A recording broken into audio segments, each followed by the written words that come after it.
I do want to get into the James Charles thing first, because I had one big fucking complaint. Mm-hmm. It was that whole thing about the waiter thing. Right. Because, let me put it this way. I don't care what James Charles says, or what Toddy says, or any of these people say. You have a 16 to 18-year-old kid. I'm just going to call him a kid, because that's what we all are when we're that age. We're not full-grown adults yet. You mean to tell me, oh no, a kid with that much power and clout, really, just like that ego that comes with being so popular, that he didn't do any of that? I'm calling absolute horseshit. And it's just that particular behavior that I'm like, I don't believe that it was like, oh, the guy was bi anyway, so it's okay. It was like, no, you pressured somebody into that and made accusations or possible threats. I mean, that's my biggest hang up on the entire story. This whole Toddy and James thing, I think, is literally just, oh, it's good for business. It's the only real part I ever cared about. Yeah. The problem is the waiter has said that James didn't pressure him at all. He did. He's made 2 videos. In both of them, he said that he didn't pressure him. He actually sought James out. See, but I was hearing from that Instagram. Granted, I only watched the one thing that he had put out at the time, like the Instagram thing where he was talking about it. And he was saying, like, oh yeah, my sister or friend told me that I should hit him up, but once we were talking, he was pressuring me. Wasn't that the first story he put out there, or am I just completely mistaken? Maybe I never saw that Instagram video. I saw one video that he put, I think, on YouTube that everybody talked about. I mean, I was the reason I haven't been around or anything is because I've been so busy at work and stuff. So I didn't really follow it that much. But if you watch a lot of the videos about it, they show what I believe is 2 different YouTube videos he made. It might have been one Instagram though. I don't know. I might be remembering it wrong.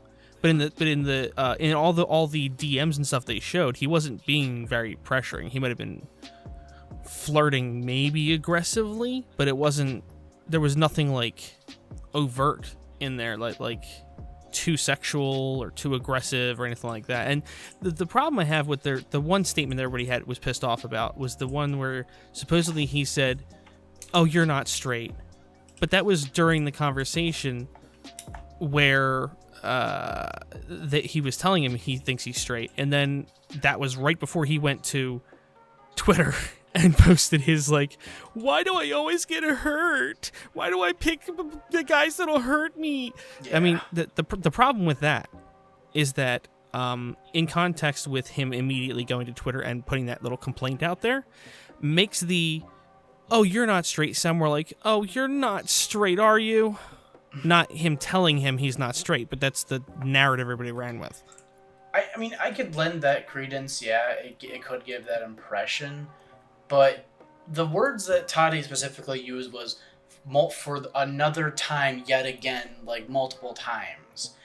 Mm-hmm. It's just, but she's never brought forth any of those stories, and there hasn't been any broken stories about them.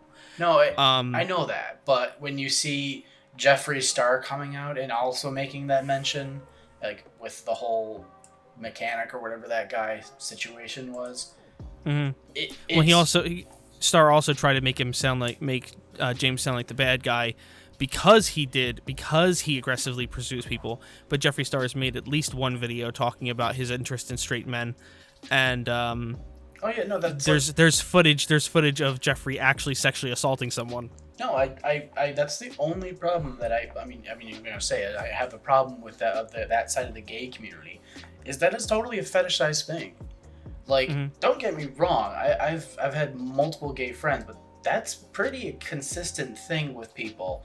Is what it's called is the forbidden fruit is what it's usually referred to, and I swear to God, the reason why I'm just so adamant on my position is because it was only ever the guys that I knew, the gay guys that I knew, and even the girls too, when they were like the people who thought they had kind of like a power complex, where they kind of thought, oh, well, I'm popular, or I got money, or I'm cool, or whatever, like whatever you want to say.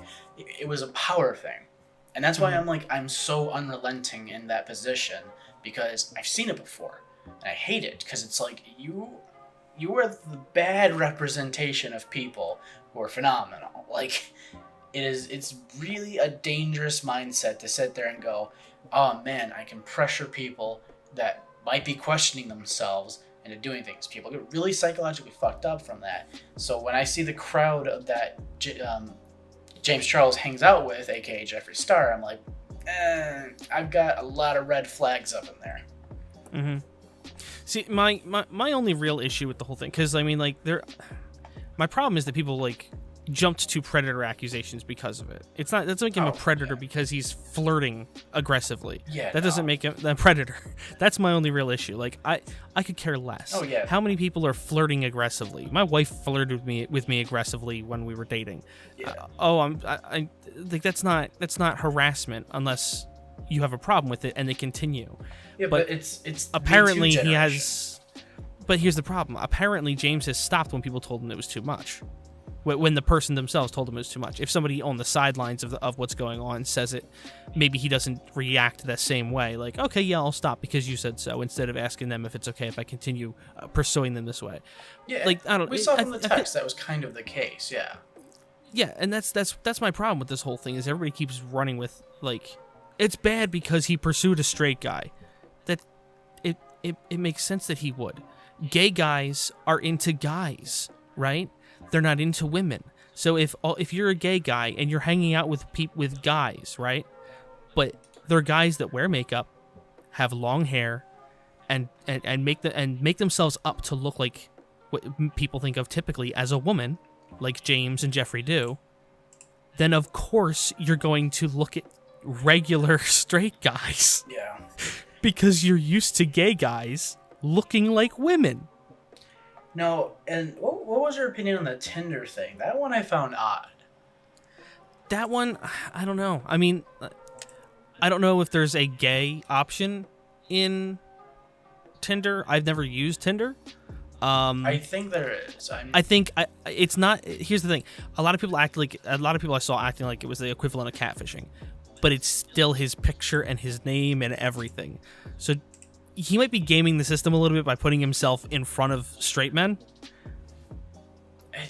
It just felt it's wrong. a little odd. It's a little odd, but I don't know if it's necessarily wrong unless there's unless it's in the rules. You can't pick the wrong.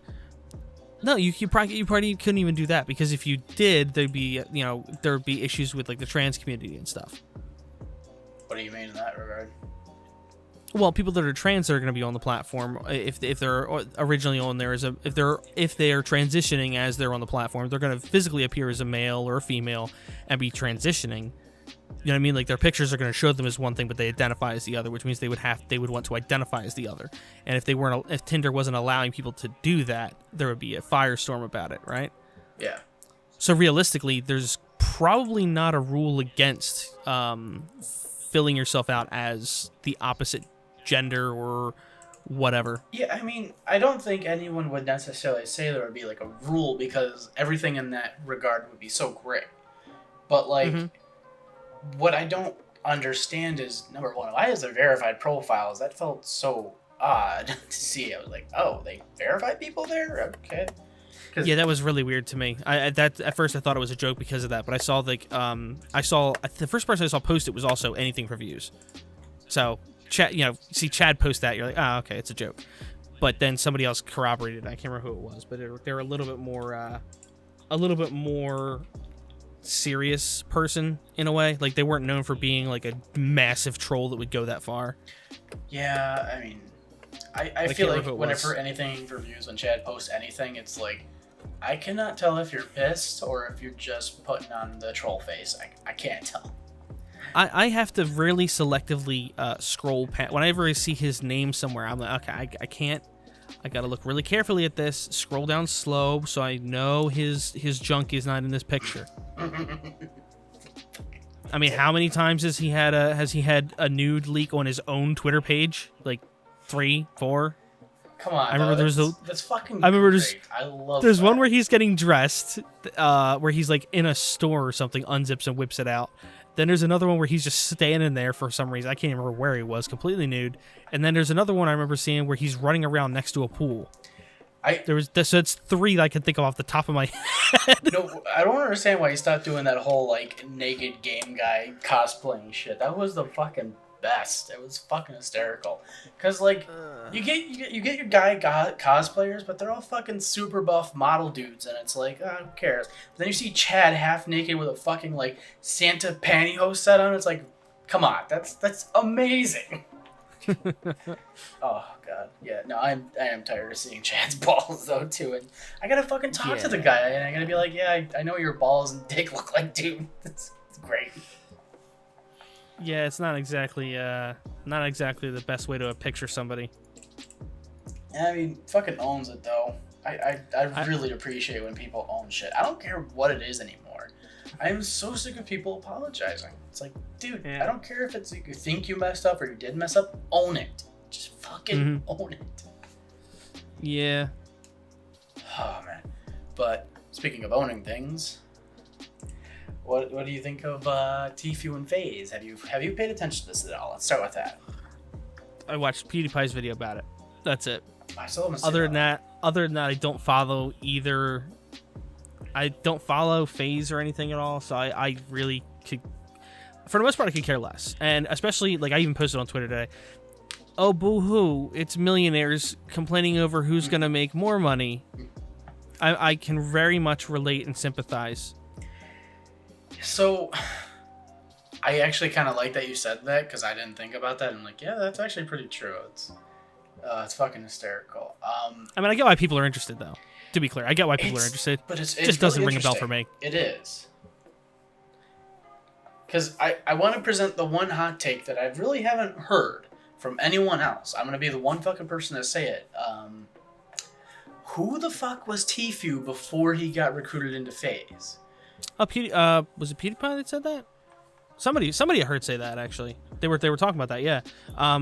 PewDiePie showed that Banks apparently did a live stream or something, or a video or something, where he was showing like where his subs or something were at, and apparently he was completely nobody anywhere before Banks like really pushed him with whoever the captain is or whatever, and the guy apparently didn't even want to bring him in. No, I gotta put one thing out there too, kind of with that. Slight fuck you to Banks. Can't stand that guy. Because, let me put it this way. I understand frat boys a little bit. They're pretty like, bro, once you're in mindsets. But like, the second you fuck them a little bit, they're just gonna be like, alright, all the gloves are off. It's done. It's done. But like, why can Banks never talk fucking cohesively? Like, dude, need you to explain words better, please. But like, whenever he's in a fucking Twitter beef with somebody, it's, bro, you're fucking canceled, dude. Like, okay, great. And my slight gripe with Banks really just comes down to that whole Cloud House thing. Like that was the dumbest idea for FaZe in the first place. Getting back on topic though, I gotta get that fucking gripe out there. I'm like, Cloud House, really? That's what you're gonna do? Well, before we move off of that too far, what do you think about tuber houses in general? I mean, they almost never work out. I think they're amazing. I think the problem is you gotta stop fucking working with 16-year-olds. These fucking children do not know how to be adults. Like, okay, let me just tell you this. Are you gonna get a better adult? Like, who's gonna be the better adult? The fucking 16-year-old who was told to go work at McDonald's, get a job, and earn their money, and then 21 they come into $1 million, like Nade Shot, for example, or the fucking 14-year-old who you hand $100,000 to and say, go be a productive adult, please. Like, I'd fucking take a Nade Shot over anyone else in the FaZe house ever. Because I'm just thinking back on all the different tuber houses, and I think part of the problem is because they lived together for too long. But like, there was back in the day there was, what was it, the Team Crafted that fell apart pretty quick apparently, because I think that only lasted like a few months and then they ended up falling apart. Another thing too is they're living in the house. Stop Right. doing that. That's what I was gonna say. Like, I think it makes total sense to work out of the house. Like, even if one of you owns the house, right? Yeah. Or one of you lives in the house as like a caretaker of the house or whatever. I could totally see that. And then having, like, did you ever watch? You're familiar with Cow Chop, right? Yeah. There was a whole period of time where they were in a house that they were just renting. I mean, that was so stupid because that was such a bad idea. They ruined that house and got in so much trouble. I think they narrowly avoided a lawsuit with that. But like that made more sense to me. Like, use the house as a shooting place, right? Yeah. Like, if you got all these millionaire YouTubers, have them go in together and buy a house. Not and even then that. and then you don't even live there. You use it as a studio. You do that and you expense the shit. It's a business expense. It's your property location. You don't fucking live there because I think you can expense parts of that. You go, okay, well, we bought the studio and then we're going to get 3 houses and 2 people are going to live in each house because, you know, those 2 people can get along. But you're going to put 6 to 10 people in one house. You're going to have fucking 10 trillion problems. Like, Yeah. they just assume, oh yeah, living together, it's gonna work. It's like, no, you're after a fucking month and a half, one person's gonna not like another, and then a year later, you're all gonna want to fucking kill each other. It's simple. I mean, it all gets old at some point anyway, you know? Yeah.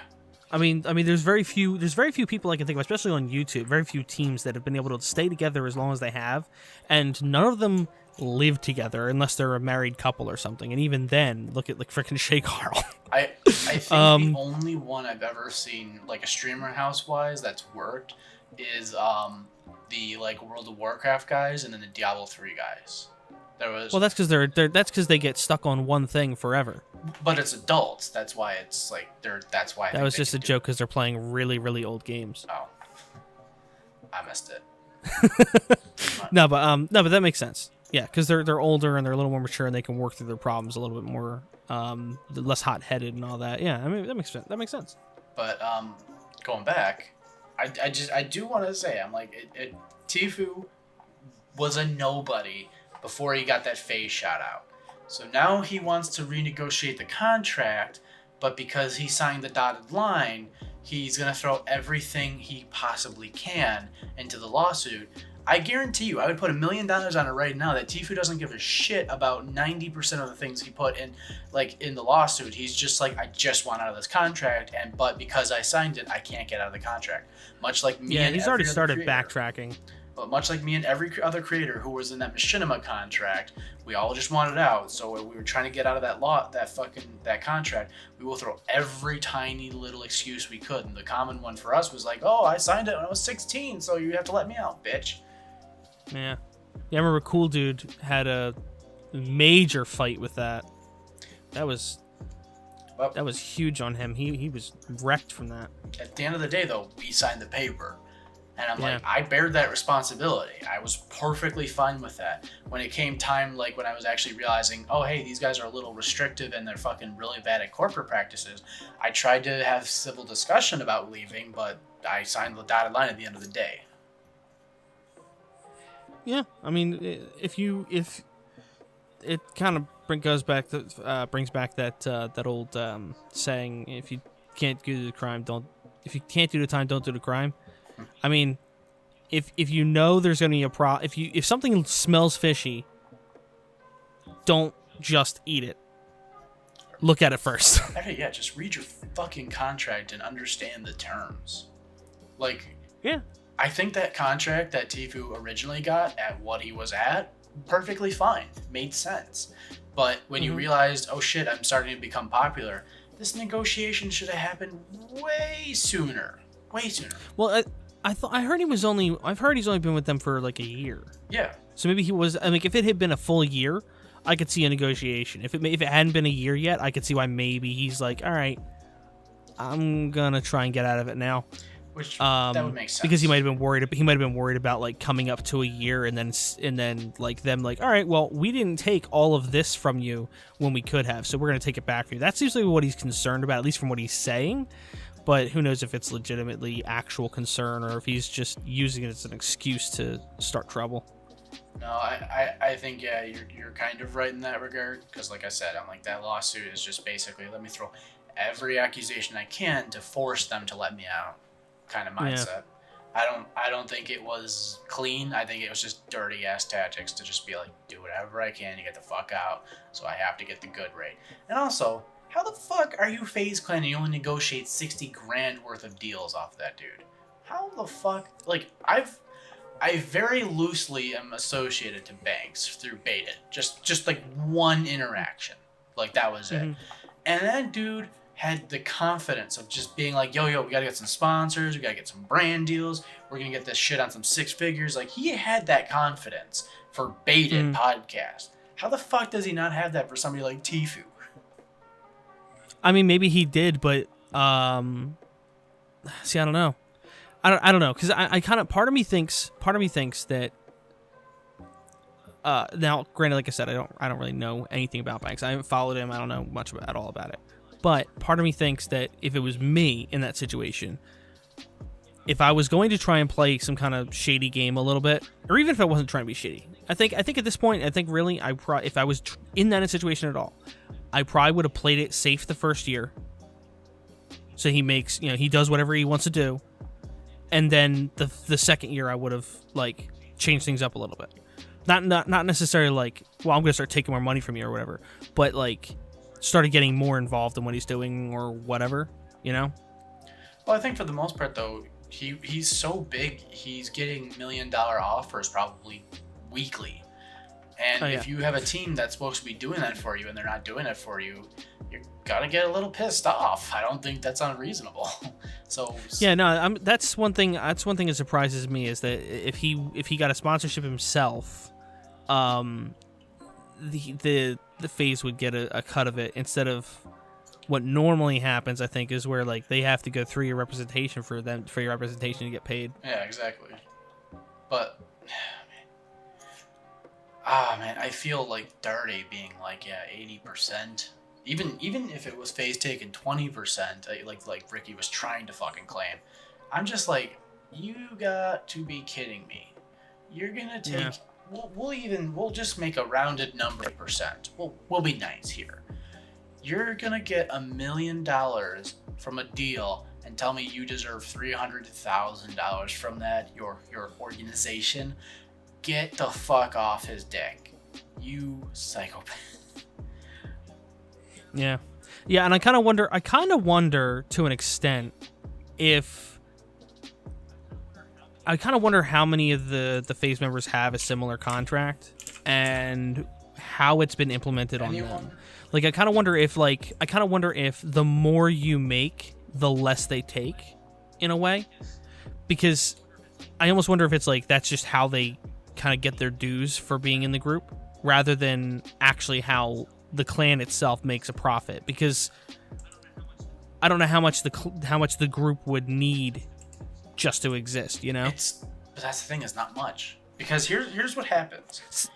Exactly. So like the 60,000 they took from him, like if you think about it from that point of view, I mean, granted, like I said, I don't know if they've said that that's not the case or whatever, but I almost wonder if that's more how they look at it. Like, we just need operating costs for managing people and stuff. We're not trying to make a profit off of people. This is a team thing. No. I think it's fine that they're trying to make a profit off of him. That's the smart thing to do. It's a really smart thing to do, because they use that to fund other operations. But it's ludicrous that you're gonna lock people in, because that's what happens. So I was trying to say, I'm like, all those legacy guys, like the OGs are in that team. They are just like power smashing between one another. The whoever the top 4 or 3 guys that are like running the shit, they're just sitting there just fucking feuding all the time, trying to see who's gonna get above the other. Like it's a power dynamic. It's a money thing. So they try to bankroll everybody by getting them sooner. Like if you get somebody before they become famous, they're beholden to you. I cannot think of a right. single time that even when fucking Modern Warfare 1 phase didn't do that. They grabbed everybody as soon as they could because they know if I get you now, you're going to be making a lot more money than you were back in the day, and you're going to be beholden to us because you're going to have that like complex, and we got to guilt you enough to make you think that you owe us. Like I think one of a great example was Pomage. Like that was one of the first high profile cases of that being the case. And I'm like, it's just kind of... That's everywhere. Yeah, but it's history repeating itself. That mentality's... No, I know. I was just gonna say though that's everywhere. Even the Tati situation that came up, that whole Keem likes to say "kiss the ring." There's this whole pay respect to me because I made you thing that really kind of pisses me off on YouTube, because when it comes to YouTube and content creation or streaming or whatever, you have to have something. Otherwise, no one's going to tune in.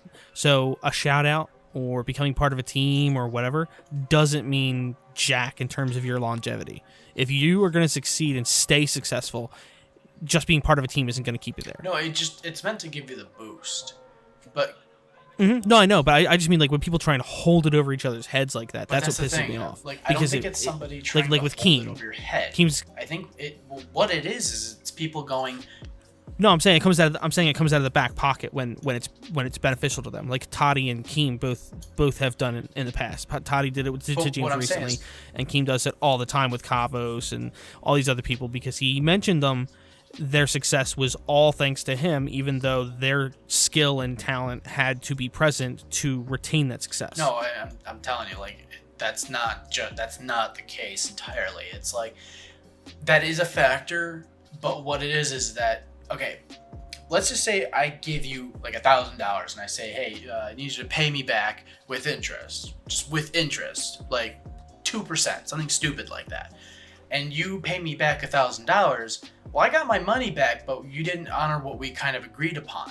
So it's like this little underhanded slight that allows me to go, hey, well, I helped you out, and now you're going to turn around and treat me like shit. I guess I'm the asshole even though I gave you the opportunity. It's not just what I mean. There is the factor that you're saying, yes. But what I'm saying is like it's mostly just kind of like I got screwed, so I have to find some way to dish it back to you. It's some sort of like I need to have a victory type of thing. Like the big thing with Kavos was which is petty. Oh well, I made Kavos what he is. I gave him the platform. He won't actually say that, but it's like, well, I gave Kavos the opportunity. He didn't really ever pay me back what we agreed upon. That was kind of how it felt, and that's usually how it is with somebody like that. It's, I gave you the opportunity, you did give me something back, but you didn't give me what we agreed upon, or enough back, I should say. Like, think about Tati and her vitamins. It's like, motherfucker, you have James Charles selling your product. Oh, he dared to go against a different vitamin company. So, okay, so because he didn't give you $20 million, he gave you $18 million, he's the bad person. Like, it's this, like, I gotta get some level of revenge because you didn't give me what you fully agreed back. But what I'm saying is most of the time there's not, like, an actual agreement. Like, there's not like an end game agreement where like, okay, well, I'm going to help you, James Charles, create your career, and I'm going to help you, and this is exactly what's going to happen over the next 5 years, and this is what our end goal is for my helping you and the return on investment that you're going to give me. There's nothing like that existed, which makes that just a petty argument. That's why FaZe is smart. They have contracts. Right. No, that makes sense. I still find even when they have the contracts and all that, right? I still find the argument that I made you to be just kind of almost like a cop-out. Almost like, well, you know what? See all this? You're nothing without me. And you never would have been. It just doesn't feel... No. It leaves a bad taste in the mouth. It doesn't make me feel like I trust the person saying it anymore or make me feel any better about that person's argument, because okay, you're just taking credit for their success rather than giving me more reason to actually think that you're right in the situation, because that's unrelated to what's currently going on. I agree 100%. I think it's the most petty thing. I think you could even go back to like think about rappers, that type of shit. oh, well, this rapper brought this person up, and then they kind of did a deal with somebody else. Oh, yeah. It's the same shit, just repeating history. People really Mhm. don't fucking know their own Totally. history. It's retarded how fucking stupid it is. Like, Yeah. do you not know how getting screwed over works? You just need to be screwed over 1 or 2 times, and you're like, oh, maybe I should look into this. It's hilarious how disappointing we are as a society anymore. Yeah, you know, at least we're not as depressing as the writers from Game of Thrones, you know. I was gonna use a different transition to that, but that works too. Okay, so I want to start nice first, and then I'm gonna go into the trillion problems that I do have personally. I can kind of gauge that you're not as happy too. Actually, I think everybody's making a big deal about almost nothing, because I almost no, I'll wait. Well, okay, I'll just go into it because I'm like, now I gotta hear what you have to say because I only have a few good things. Mhm. I'm gonna say this negative thing and then it goes into a positive thing, which was that whole battle of Winterfell. Spoilers, by the way, if anybody fucking hasn't watched it, it's your fault at this point. The Battle of Winterfell was like you gave every character plot armor. Why the fuck did you give them plot armor? But kind of having that acknowledgement of plot armor kind of just be thrown out there.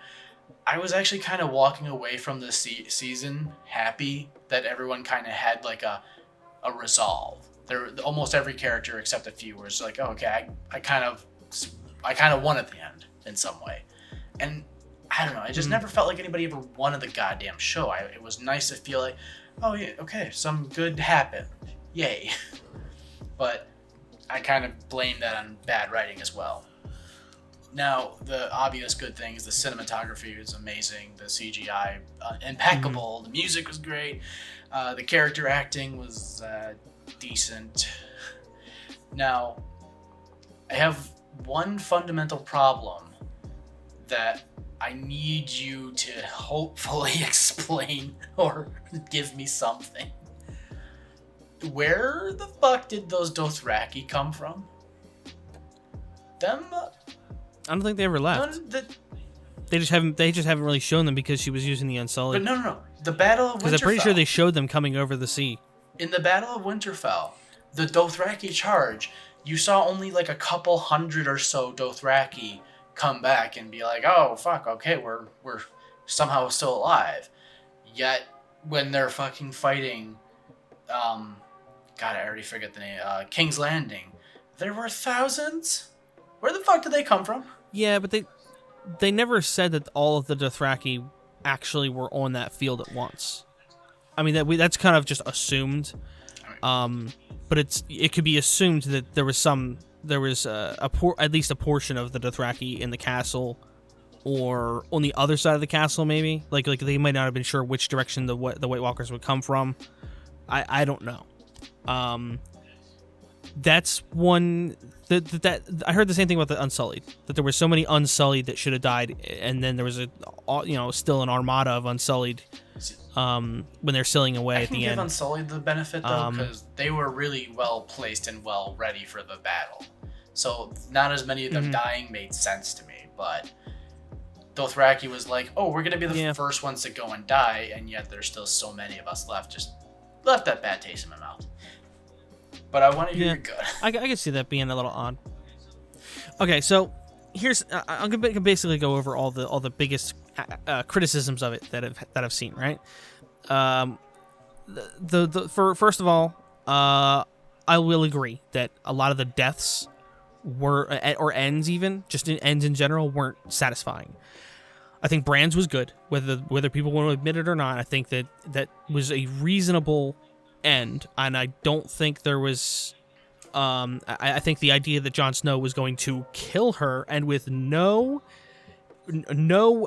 proof whatsoever of his heritage become king made no sense whatsoever. So I think that assumption that people had was kind of understandably misled, because they kind of build him up all the time as an accidental leader. I love that. But it was definitely bad for everybody to just assume this is the direction they're going when the show is known to pivot on its heels.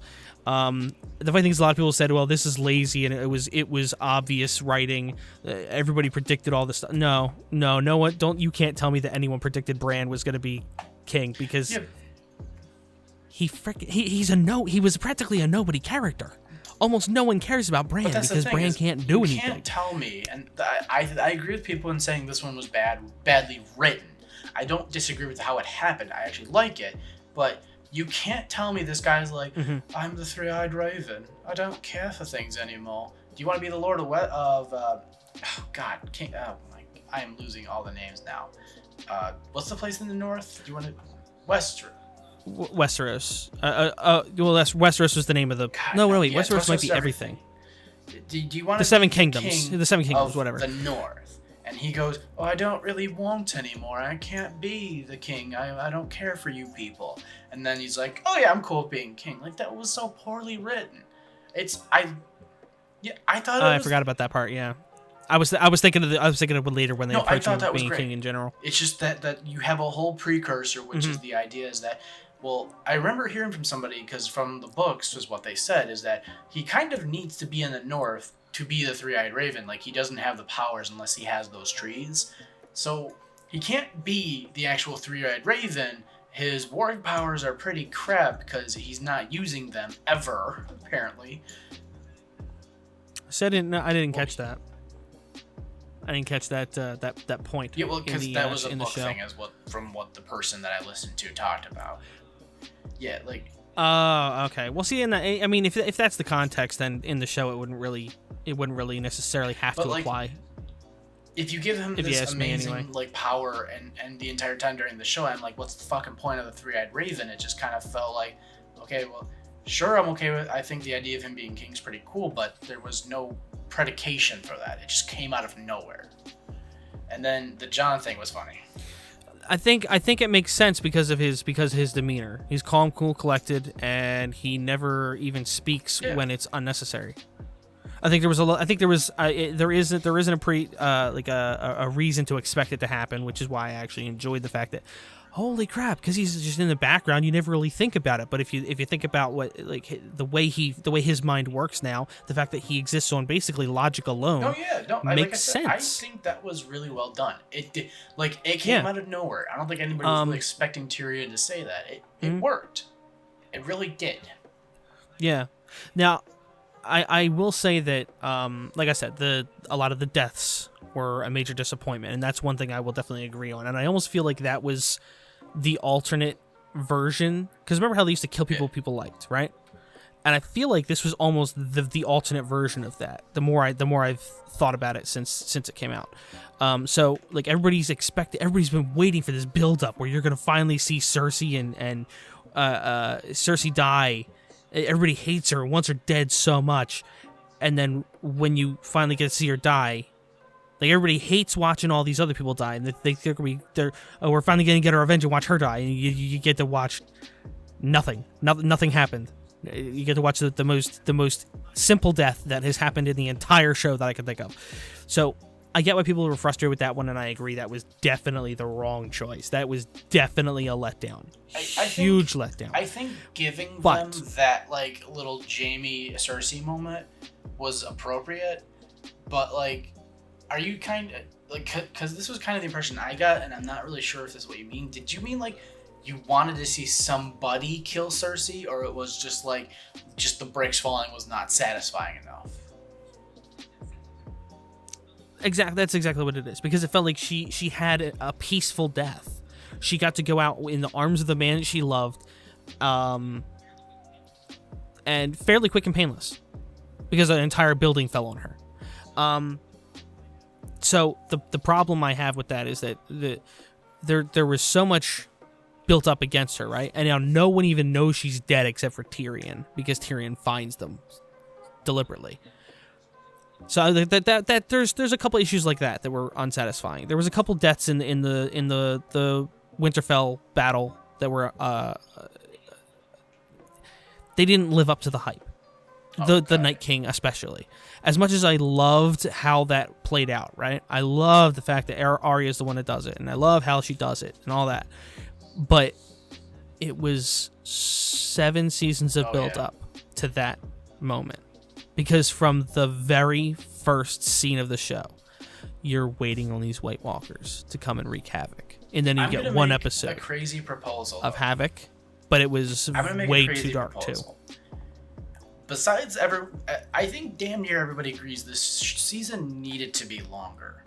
But, like, I think the Battle of Winterfell, the payoff would have been way better if it were about, like, a 3-episode long fight. And every episode is from different perspectives of the people within the battle. Because there was so much that needed to be in there.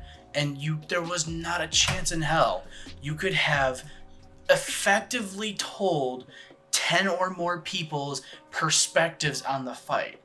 That was too much for them to tackle in one episode, in my opinion. The pre-episode before the fight, I thought it was phenomenal. You felt that tension. But then it's just like, fight's here, fight's done. Yeah. What? There was... See, that's the problem. The thing that I think the real problem is we're so used to having like a build up and then a climax and then wait till next episode to find out what happens. I think that if they would have ended the episode with the Night King walking up to Bran and the dragon breathing fire all around Jon, and I think it was Daenerys and Mormont were surrounded. I think if they would have ended it there and began the next episode with that scene, it would have felt more traditional. It would have delivered that hype for the following episode, and then it would have still felt like a quick death for the Night King. Like all this led up to that, but it wouldn't have felt as rushed. You know what I mean? I think because the way they structured this was not so much like it was so much unlike any show that has ever been done this way. I think it really I think people just are used to a certain structure from a dramatic shows, even Game of Thrones, so how it's been structured in the past, leaving you off with a cliffhanger. I think that's a big part of it because we recognize certain cues when we're used to watching things and reading stories and things. We're used to certain things happening in a certain order. And because they kind of shook up the order a little bit, which felt like it was supposed to be giving you a payoff sooner, right? It felt like because there was so much coming to an end, they didn't need to do that. But I think that's the problem is I think that they thought they didn't need to structure it like you normally would, because this way every episode would start closing doors, and that's what really I think ended up shooting that in the foot the most. And then the fact that the Winterfell battle didn't really result in a whole lot of main cast deaths either. There was only a few, and they were kind of mild for the most part. Like, I think there was only one person that really died. No, two. Sorry, there was two. Because there was the young Mormont girl who died fighting the giant. I have a gripe about that scene. And then there was the other guy. The other guy from the wall that dies in front of Sam. Yeah. Those were the only two that I think that died that weren't like main cast. And then there was Mormont, the gray guy, and they all had like mild deaths. Like, he gets stabbed once by the Night King. That's it. Mormont gets cut a bunch of times while defending Daenerys, but it didn't feel like there was a whole lot of, is he gonna make it? You felt like he was doomed most of the show. So like it was a bit of a letdown that no one really bit the bullet in a good way, I think, but overall it wasn't that bad. My whole thing is that I feel like a lot of the show, a lot of the last couple episodes that everybody freaked out about, they made a big deal about nothing. Like the fact that Daenerys became the Mad Queen. No. That was not a surprise. They've been telegraphing that since season 1. Explaining that was fucking good at telling people, hey, she's always been like this. Mm-hmm. See, that's the thing. I've had so many people in my personal life, and even Dead on Dave. I got into a little bit with Dead on Dave on Twitter about it. Because these people that I've talked to don't agree that her stringing up the slavers and like crucifying them and hanging them and leaving them hanging against all the, like, everybody's asking them, please bring them down. There's disease now starting. At least for our safety, let's pull them. And she still didn't want to let them take the bodies down. That's clearly as bad as they are. That's still an exercise in brutality. Not slight, very brutal. And yes, I get like her history, right, plays into that. But at that point in time, she didn't have many advisors with her. I think she had the Unsullied, and what's her? I can't remember what her name is. The slave girl, Missandra. Yeah, I think that was it. I don't think she had any other real. Mormont might have been with them still at the time too, actually. But I don't think there was much there in terms of advisors to really talk her off the ledge. But as the seasons keep going, she keeps getting closer and closer to making really rash, bad decisions, and continues to build up the number of advisors she has. And you can see even the advisors she has keep getting smarter and more careful, and they understand her better, and that they're more prepared to deal with talking her off a ledge, right? But when she's up on that dragon on the wall, so there's no advisors I'm gonna around have to disagree with you to on talk that her off last the part ledge. alone, because we saw in the prior episode her deciding to give the one Stark guy lordship over a castle. Now, Daenerys was never a dumb character. She was the innocent child for the first couple seasons, but then she becomes seasoned and, like, you know, being an adult. And you saw her through the show making tons of decisions on her own volition, where every advisor's like, "Ooh, I wouldn't do that," or "Oh, that's bad," or like you had tons of people, and she would constantly disregard them, going, "No, I know what my decision is. It's the righteous decision." She would make it. So to sit there and say, like, "Oh, well, she didn't have the people that she trusts around him," like, yeah, it did definitely make her more mad, but she was always able to make really smart, intelligent decisions through the entire show. Yeah, but if you remember, almost every time one of those situations came up, what she said she was going to do, then she had her advisors tell her, no, this isn't a good idea or whatever. Then she ended up doing something different than what she said. She didn't do what they said either, but she didn't do what she had originally said. Like almost every time she took their influence and tamed down what she was talking about originally. I'm not really sure, to be honest. I feel like she kind of always had a specific goal in mind, and if an advisor didn't really tell her that was a good idea, she would go with maybe like a closer version of what an advisor wanted, but she would still do what her original intention is. Right, but that's what I'm saying, though, is the advisor still had an influence on what she was saying, on what she was actually doing. So if what they're saying is influencing her enough to change what she's going to do, and what she was talking about doing was more brutal, then that says red flag. No, that's a red flag. Agree, where it's like, yeah, we saw it coming. I think even when I was watching the fight, I was just sitting there like, okay, it's gonna happen. But she went on the full bloodbath of the entire city, and I was like, that one I was a little surprised by, but we all saw it coming. See, now, and one thing I want to say about that was I don't think you were supposed to read it as, oh, she's just burning the entire city out of nowhere. Because if you watch the first few clips after she starts burning the city, right? She's specifically targeting alleyways. Like the way they shoot it, you see almost exclusively soldiers with only a few people nearby, and the dragon is clearly burning just the soldier, or at least trying to burn just the soldier. After people. Yes, later. Yes, later. But that's what I'm saying. Initially, she starts off just going for the soldiers. And I think that you were supposed to see those first few clips because it almost seemed like deliberate because they even showed ground shots where like soldiers, you could see the soldiers are scrambling, trying to run from her, right? But it's specifically the soldiers they're showing trying to run from her.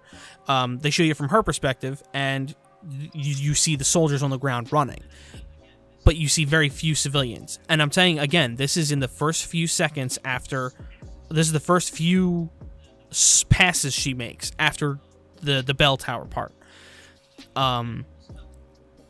So it almost felt, when I was watching it, like what they were trying to do was show you this is what she thinks she's doing, and then just continue doing it when she had ran out of soldiers to burn, basically. Like, she was just burning the soldiers and then got carried away. I lend some credence to that. Carried away is the wrong way to phrase I it. lend some credence to that, but here's kind of why I have a problem with that.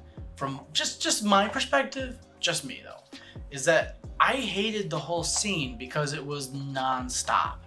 Like, even in I mean, like, from just like I definitely went way too far on TV type of thing. Like, it went on way too long, just burning and burning and burning. It's like, okay, it's been 7 minutes of burning. Can we cut to the next scene?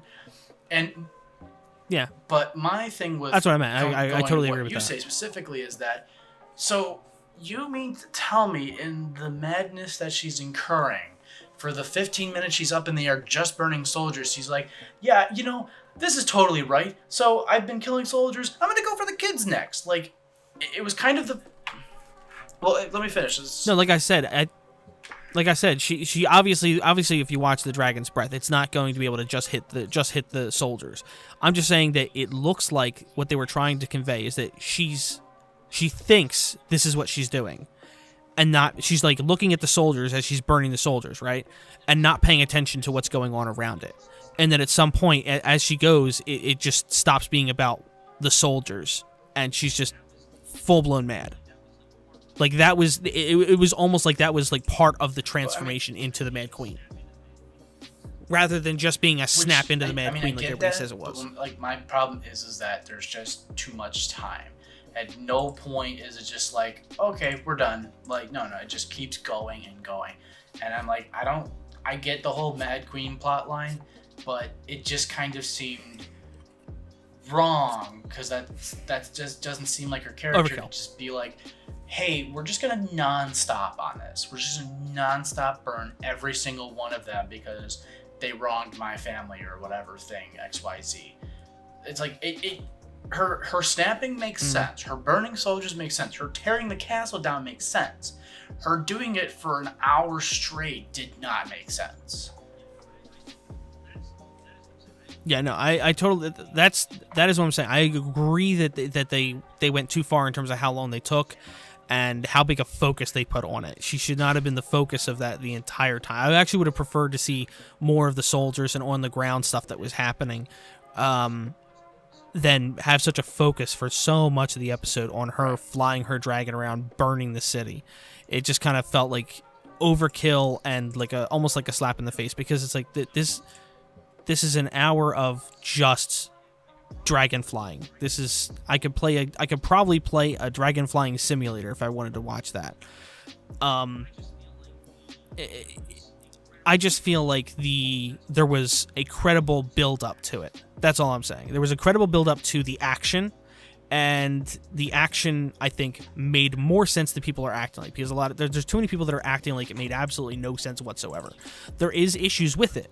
I will definitely agree there. It was not executed well, but people that are claiming that there was no ramping up. This came out of nowhere. I'm disappointed. No, it was telegraphed for seasons on end. I feel like we have an agreement here, but then we're disagreeing on the actual Daenerys, like, going, the aftermath of her going insane part. I just don't think... Yeah. Right, that's what I'm saying. It's the execution, how they execute it. We both agree that it makes sense, the path she took, but we disagree on the execution.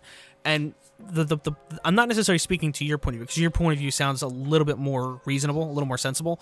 But I've seen so many people legitimately furious. I mean, you've got people writing petitions because they don't like that, because they feel that it was not only unsatisfactory, but it was downright offensive that she went down this path. I'm not going into the petition thing.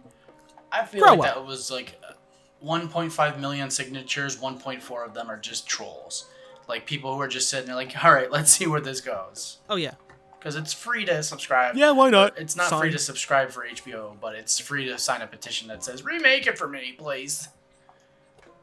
But on that note, I do want to wrap up by doing one more comment that I really liked in the show. That I thought everyone's gonna have a conniption fit, but I haven't seen any memes about it, so I feel like it's fine. Which was Jon entering the room right before he kills Daenerys. Like, I love that moment. I've seen this trope done a lot in movies, and it really is one of my favorite tropes, where it's a guy standing there being like, I need you to say the words that make it so that you understand where I'm coming from. Otherwise, I have to kill you. Like, I love the trope. It's getting a little overplayed lately, but I'm like, I just love it. I'm like, you just need to say one phrase, just one non-fucked up thing. You just need to tell me you're not going to burn innocent children. You need to tell me you don't want to conquer the entire planet. Like, tell me one thing, please. I love that trope. Yeah, give me one reason. Yeah, I mean it makes sense, because I don't know. There's a lot of reasons it makes sense, and you're right. It is a trope, and it is kind of starting to feel a little bit overplayed. But at the same time, if it works, it's one of those things where if it works, it's gonna stay. Yeah. Just like the Romeo and Juliet, that classic trope. It's one of those ones that's gonna just stay around. It's almost like the anti-Romeo and Juliet trope. The one final thing I want to say about the show is that the frick did the dragon know what the throne was? I get the symbolism. I get the symbolism that the dragon was like, the throne killed her. It was the throne because all this desire for the throne makes everybody mad because it's a dash for power. Okay, how the dragon know what the throne symbolized? I think what it was didn't make any because sense. You've seen her sit in multiple thrones. She's always sat in somewhere, and she gets a look in her face like, this is what I want. Like, and I don't think it's unreasonable to say the dragons are very smart. They can kind of pick up on it. So I don't think it's unfair to say, this was the thing she wanted, and this is what killed her, so I'm going to kill this. It's kind of... But haven't all the other thrones been, like, where the dragon wasn't? The dragons were there, not often. I don't know. I just find hard to believe that. Oh, well, that chair is special. The dragon would have recognized. Oh, that's a throne. I can tell because it's a chair in a room. Wait, is it a throne? It looks like a chair in a room. Like I have a hard time. I've actually had people tell me that. Oh, it's because Daenerys used to talk about the throne. Okay, where did the dragon learn what the word throne meant? Well, I mean, how did the dragon learn English or whatever the language was? I don't think the dragons were stupid. Yeah, but that was like like what I'm saying is like trained. I don't think the dragon's too stupid. That was arguably trained. That when Daenerys dies, or even when Daenerys takes pain, the dragons are kind of like they feel it too type of thing. There's kind of a link there, and I don't think it was too unreasonable for that. I don't know. Kind of, yeah. I just feel it's too thin. It feels like such a thin string. I mean, granted, a lot of things felt like thin strings here, but you know. But on that note, I'd like to wrap up there. Oh God, man! Time to end game this podcast. That movie. Snap. Do we need to have a conversation? Not right now. Do we need to have a conversation right now? We can have or a conversation. Not now, but in a few days. Do we need to have a conversation in a few days about you disliking that movie? Problems. I need to rewatch it again anyway because I'm like I've been Game of Thrones down. I've already forgotten a lot of it, but I did have a couple problems with it, and I have mainly my problem is against people who had problems about things that I thought were awesome. I'm just reactionary there. I'll probably get into it another time if you do remind me. But yeah, I'm down to talk about it another time. I mean, that's a yeah, topic that will never get old. On that note, I'm not working on anything, but in the cool-ish news, I'm actually working on a lot of stand-up comedy and some video scripts. So when my life kind of gets a little cooler, which I'll talk to you about after this, I'll probably be working on some good videos. Like I got really good shit ready to go in a couple months. And then the stand-up work I'm doing, I'm like, nice. I've actually got maybe like a solid 10 to 15 minutes of stuff. So I'm just wondering, I'm like, when I do have to move, I'm like, could I go on a stage? I think I might be able to go on a stage soon. It'd be fun. You're gonna go on stage like one of the last nights in town so when you move. I can finally fucking burn this. You leave city that behind you. This fucking sports addiction. Yes. The Sabres suck. That's fucking awesome, dick. Man. Good night. As I see people running after me with knives. What about you? What's I noticed you're working on some new video that involves traffic signs. I am finally back. Oh no, that's a cameo. That's a cameo thing for somebody else's video. Yeah, but it's good. I've got a blooper reel. I'm debating whether I'm gonna put it on like a. I'm debating whether I'm gonna save it and put it on Patreon some point later in time, or if we're gonna put it on a second channel or something. I don't know yet. But the bloopers, I mean. But anyway, yeah, I'm working on a couple of scripts. I've been working on a couple of scripts for a few months now, actually. That I just I'm dealing with energy and creativity drainage right now. Now that work is finally slowing down, I should be able to get back to work on them. And I posted a couple screen caps of some of the jokes, and I was like, "Does this cross the line?" In one of the group chats, and they're like, every time I posted a new one, they're like, "You thought the last one crossed the line? That one's way funnier, but it's way worse." So I'm feeling. God, I'm feeling pretty good about this one, I love boys. when you just go, that's a nice border you got there. Kick! Like, that's the best. But I look forward to it. That's awesome. Yeah. So, hopefully some good content coming still soon. No update on getting any artwork done right now. I got a guy who said he's working on it, so I have to figure out what's going on with that. And then once he's done with it, we can upload to all the audio platforms. Yay. Yeah, that's work in progress still. Very slow. Well, but on that note, it's going to be a process. I'll see everybody later that's listening. Bye. Later.